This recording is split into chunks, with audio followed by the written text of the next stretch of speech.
He kicked the table so hard the plates jumped, and my wedding ring, the one I still wore even then, caught the kitchen light for just a second before everything went dark with rice and broken glass. 3 years. That's all it took to turn a man who once wrote me letters into someone I didn't recognize across a dinner table. My name is Mira, and this is the night I finally understood what my marriage actually was. It was a Tuesday. I remember because Tuesdays were the only nights Arjun came home before 9. Work kept him late most days, or that's what he told me, and I'd stopped asking questions somewhere around year 2, not because I trusted him completely, but because the questions always ended the same way, with him sighing, with me apologizing for asking. I'd made his favorite that night. Dal, the way his mother taught me, slow-cooked for 3 hours until it thickened just right. Rice steamed soft. A cucumber salad because he liked something cool against the spice. I'd set the table with the good plates, the ones we got as wedding gifts and never used because some tired, hopeful part of me thought, maybe tonight we talk. Maybe tonight feels like it used to.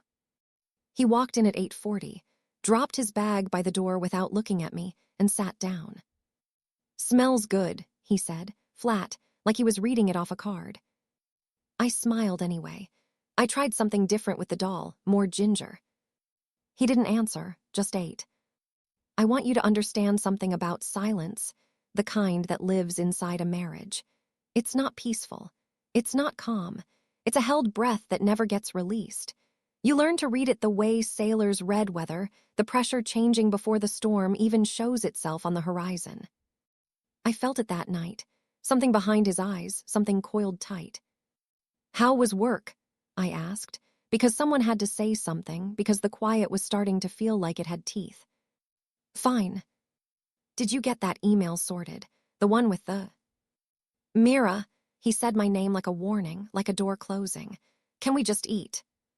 So we ate, or I did. He mostly pushed rice around his plate, and I watched him do it, and something in my chest started tightening the way it always did before I said something I'd regret. "You've barely touched it," I said quietly.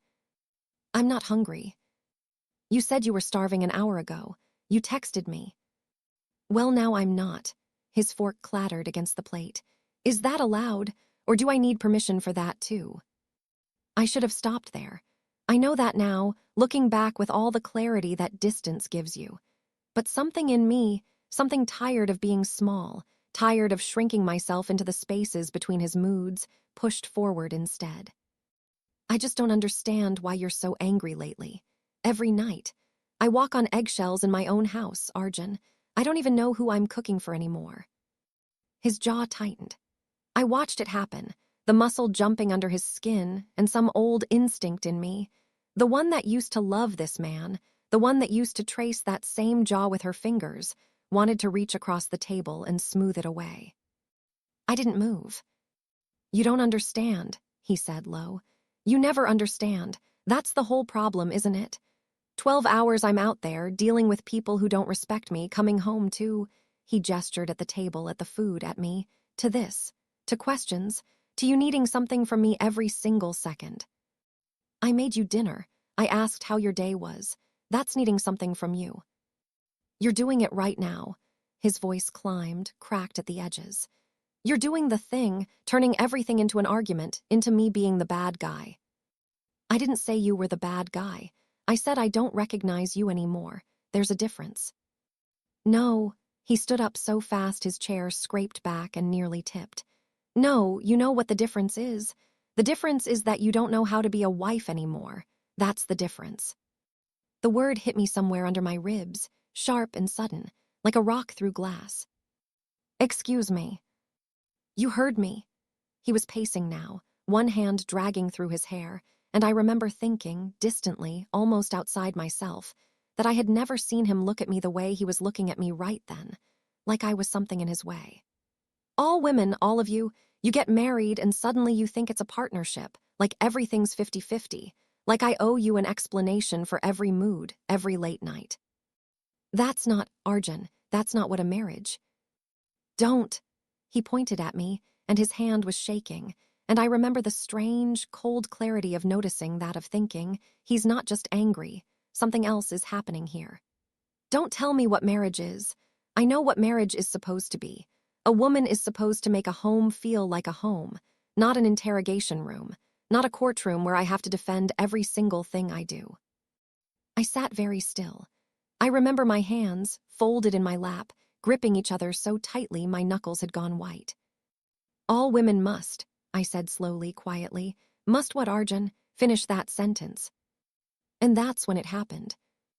His foot caught the leg of the table. I don't know even now if it was an accident or something uglier, something he let himself do, and the whole table lurched sideways. The good plates, the wedding plates, slid and shattered against the floor. Rice scattered like something spilled from a wound. The glass of water I'd poured for him tipped and soaked into the tablecloth, spreading dark and slow, like a stain that would never fully lift. The sound of it, porcelain breaking against tile, is a sound I still hear sometimes, late at night, when the house is quiet and my mind wanders back uninvited. All women must learn their place, he shouted, and his voice filled the whole kitchen, filled the whole house, filled 3 years of my life I suddenly couldn't recognize. That's what. Learn to shut up. Learn to be grateful someone even wants to come home to them. You think you're the only one who's tired. You think I don't come home exhausted every single night to a wife who does nothing but ask, ask, ask. I don't remember standing up. I only remember that I was standing, somehow glass crunching faintly under my bare feet, my whole body trembling in a way I couldn't control, and the man across from me, my husband, the one who used to hold my face in both his hands and tell me I was the calmest thing he'd ever known, was breathing hard, staring at me like I was a stranger who had wandered into his house uninvited. Neither of us said anything for a long moment. The dal had gone cold on the overturned plate. The kitchen light hummed above us, indifferent, the only sound left in the silence he'd just carved into the room.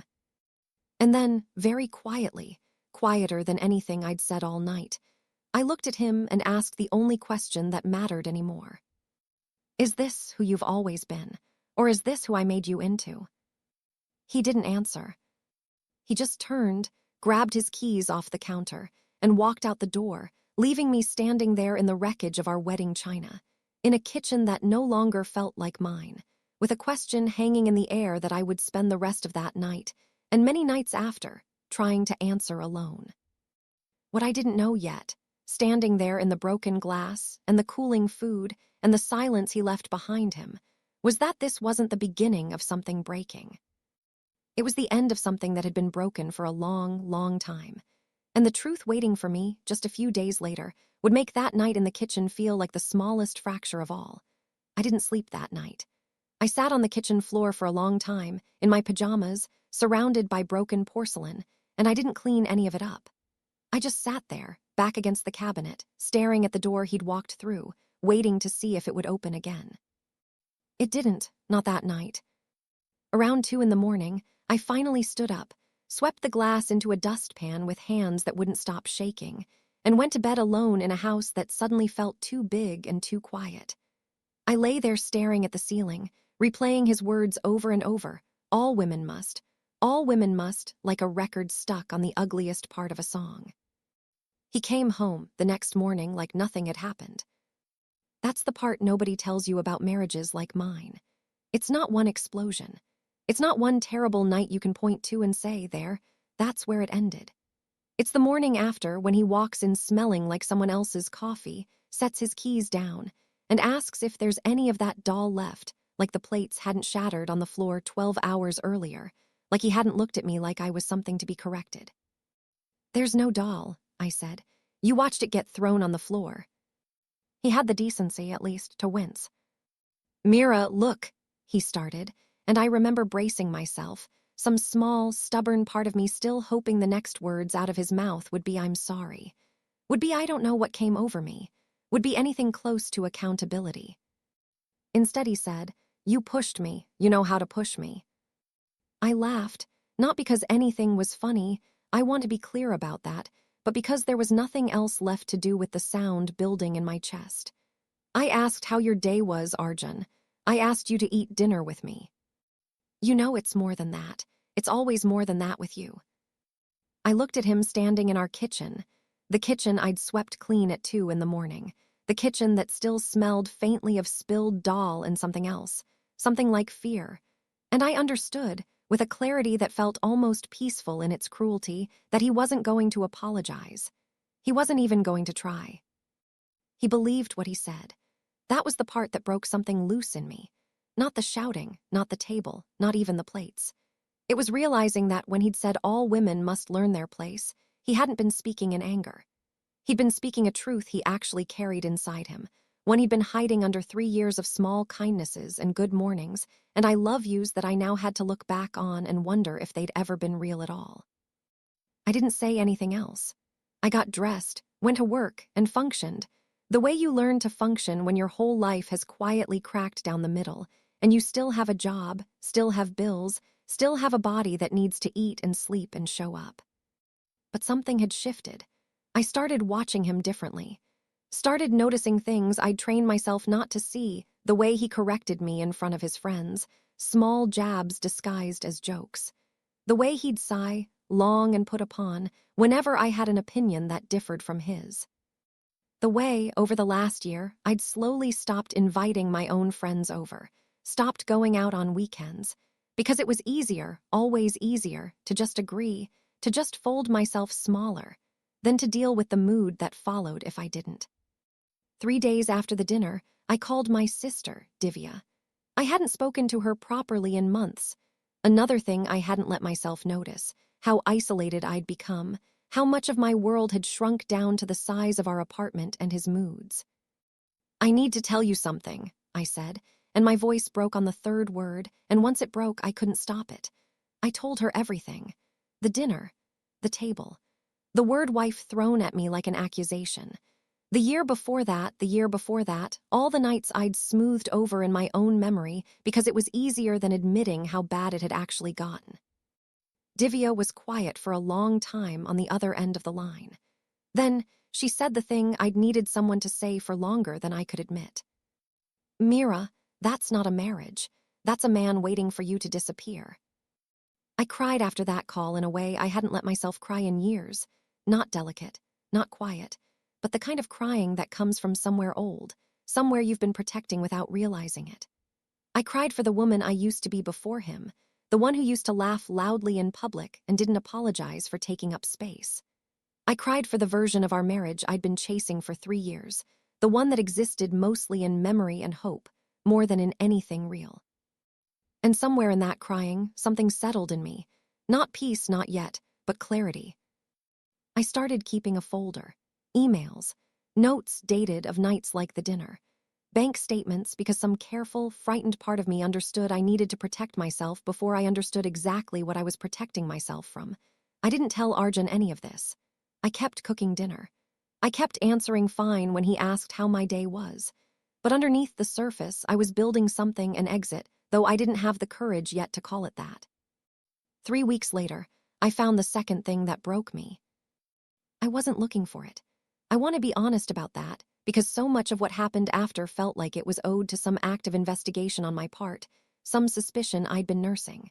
But the truth is simpler and sadder than that. I was looking for the charger to his laptop, and I found messages instead. No name I recognized, nothing dramatic, just a thread that had been going on for months, full of the kind of warmth he hadn't offered me since our first year of marriage. I didn't confront him that night. I sat with it. I let it settle into the same place where all the other cracks lived, and I asked myself the question I should have asked a long time before that. Not does he love her, but does he love anyone the way he claims he loves being loved? And the answer, when it came, wasn't about her at all. It was about me, and the 3 years I'd spent trying to earn tenderness from someone who had already decided, long before that dinner, exactly what he thought a wife was for. When I finally did confront him, calm, folder in hand, the woman I used to be sitting up a little straighter inside me, he didn't deny it. He didn't even try very hard. "You've been distant," he said, like that explained anything, like that was a reason instead of an excuse dressed up to look like one. "A man has needs, Mira, if you've been the kind of wife." "Stop," I said, and my voice didn't shake this time. "Don't finish that sentence. You don't get to finish that sentence ever again." He looked at me like he didn't recognize me either. And for the first time in a long time, that felt like a victory instead of a loss. I moved out 3 weeks after that. Not dramatically, no slammed doors, no shattered plates this time. Just boxes and my sister's spare room, and a lawyer Divya had found for me who spoke gently and didn't flinch when I told her about the dinner, about the table, about a marriage that had been quietly teaching me to disappear for 3 years before I finally understood what was happening. The divorce took 8 months. Arjun tried, near the end, to say the things he should have said that night in the kitchen. I'm sorry. I don't know why I said that. You didn't deserve that. But apologies arrive on their own schedule, and his arrived far too late to mean what he wanted it to mean. Some doors, once they close all the way, don't open again just because someone finally remembers to knock. I think about that dinner sometimes. The good plates. The ginger I added to the dal, hoping it might taste like something worth coming home to. I think about the version of me sitting at that table, still holding out hope that if she just tried a little harder, loved a little louder, shrank herself a little smaller, the man across from her might remember who he used to be. She didn't know yet that some people don't lose themselves. They simply stop hiding who they always were. It's been 2 years now. I live alone in a small apartment with too many plants and not nearly enough silence, which after everything feels like exactly the kind of quiet I want. I cook when I feel like it. I eat when I'm hungry, not when someone else decides it's time. And some nights, when I set the table just for myself, I let myself feel proud of a plate that will never again be thrown to the floor over a sentence I never even got to hear finished. Because here's what I know now, what I wish someone had told me before that Tuesday night, before the shouting, before the word wife became a weapon instead of a promise. A marriage isn't supposed to ask you to become smaller. It isn't supposed to teach you silence as a form of survival. And when someone tells you all women must, you don't have to wait for them to finish that sentence. You're allowed to walk away before they do.